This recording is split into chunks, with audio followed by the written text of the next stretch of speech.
Mike Rondo here, and I'm testing out a new camera, so this may work, it may not work. The audio, I hope, is working well. I'm using my phone to it's not working because I'm driving, so I can't see the preview, so I don't know if this is actually working. So I apologize if this just turns into a complete cluster. But anyway, this video is about, is the Jeep Gladiator comfortable? And this is kind of a response to RobMotiveJT. I watched some of his videos. Nice enough guy. He talks about his Jeep Gladiator, and he's got 2 other channels. I'll leave a link below for his Gladiator channel. And of course, I'm the TFL guys that review all sorts of cars, trucks, and such. And the Gladiator's been featured on it several bazillion times. A few of them, I can't remember which ones, but the tall ones, the name escapes me as I'm driving here, complained that the leg room wasn't that great when they were driving.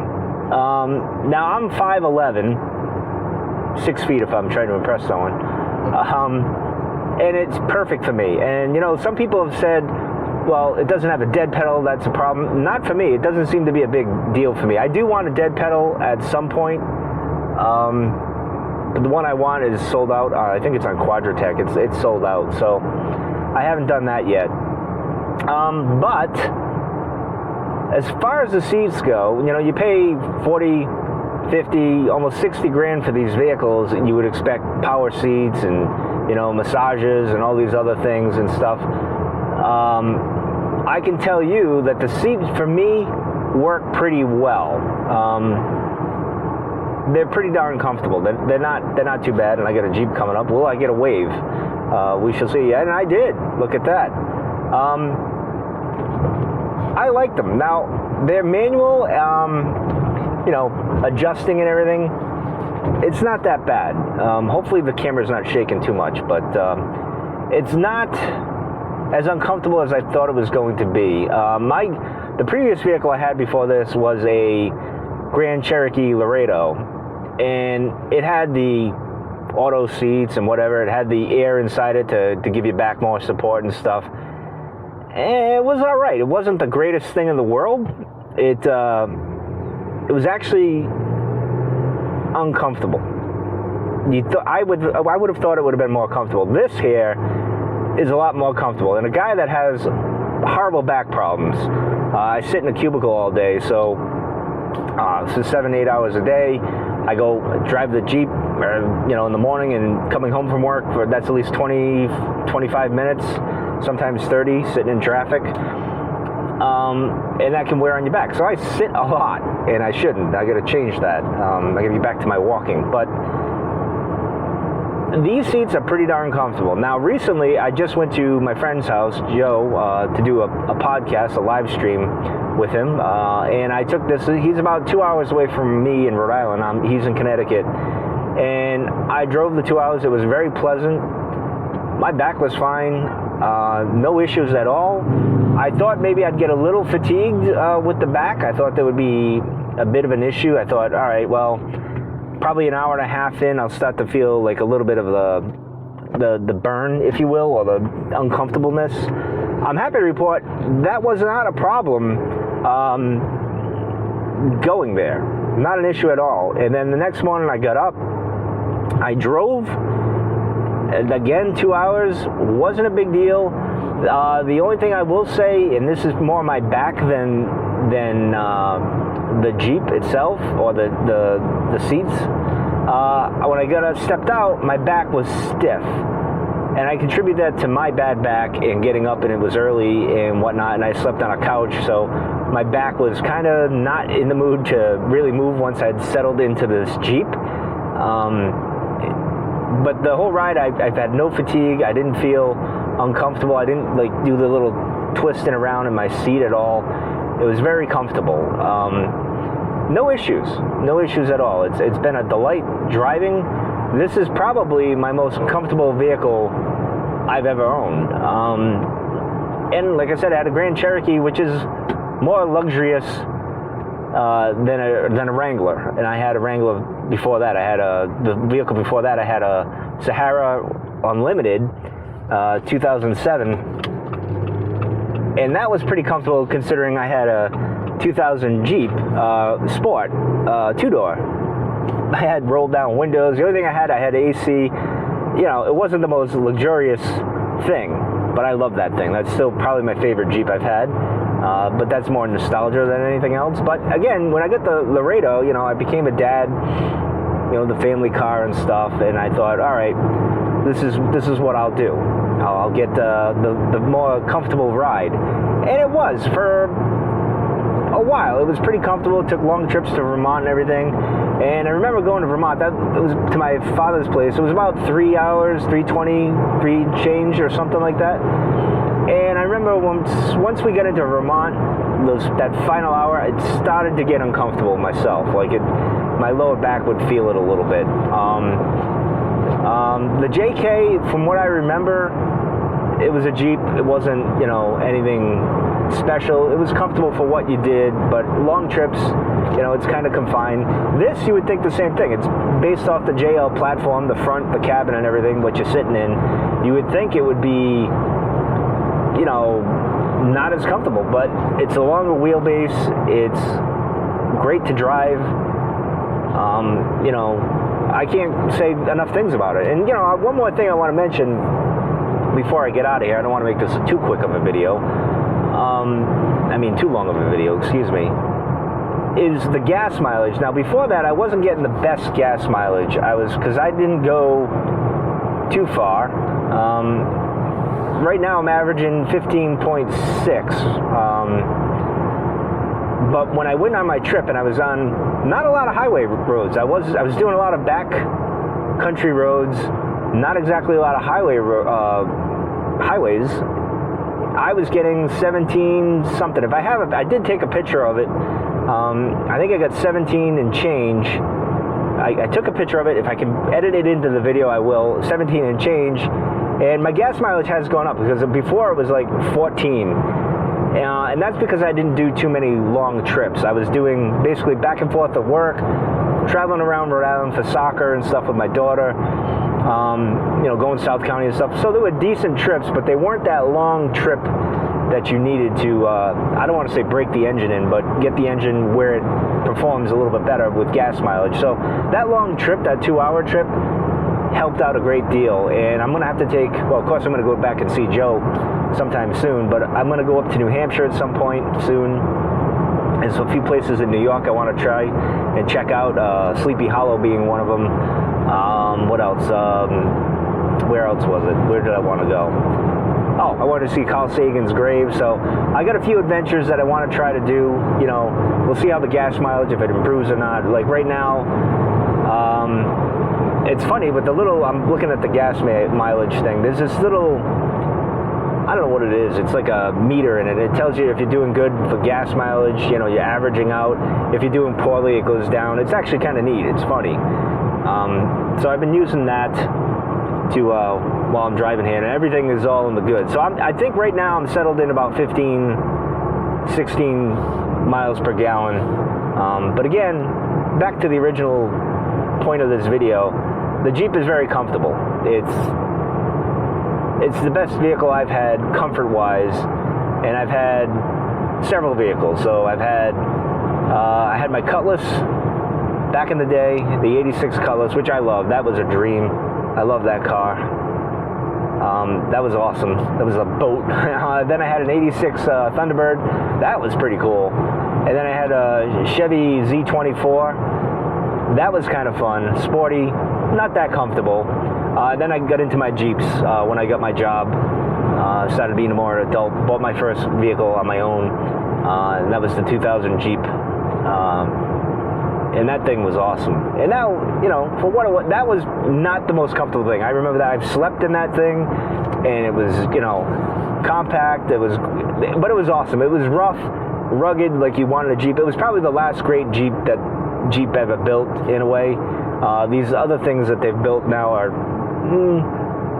not quite they carry the spirit of the Jeep, but it's not that Jeep that you grew up loving, us kids of the Gen X generation and stuff, and the World War II vet guys and stuff, and even my father, who's a veteran in Vietnam, and driving those Jeeps, you felt like a Jeep. These are a little bit more luxurious, right? So this is just a dream to drive, though. I mean, very comfortable. I can't say enough of it when it comes to comfort. I haven't got off-road yet, so I don't know how comfortable it'll be off-road, but I imagine it's comfortable, but yet you got the belly, and the belly drags, it's a belly scratcher, if you will, because of the breakover angle. But, we'll get there, and we'll test that out as well. But otherwise, this is just a fantastic ride. I can't say enough. So if you're in the market looking for a comfortable vehicle, I do recommend the Jeep Gladiator. It's certainly comfortable. Oh, of course, I just forgot to hit the auto stop off button here. And I'll just point this out. I'll get this out of the way. I've had this for about, 3 months, 3.5 months. I got almost 3K in miles. I'm at 2,943 miles. The one annoying thing, I could do a list of 10 things that annoy me, but to be honest, there's nothing that really annoys me. The auto stop is an interesting thing. It doesn't really annoy me, and sometimes I don't even know it's on, and just now, I just happened to notice it. And maybe it's because I'm an old school, I grew up old school, like when you're at a light and it dies, you know right away, and I think that's what happens to me.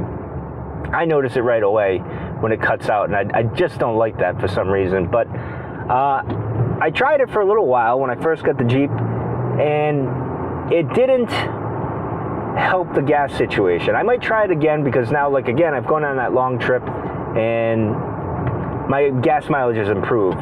Now, does it make a difference? I don't know. I do more highway driving. I don't do back roads kind of stuff, so I'm not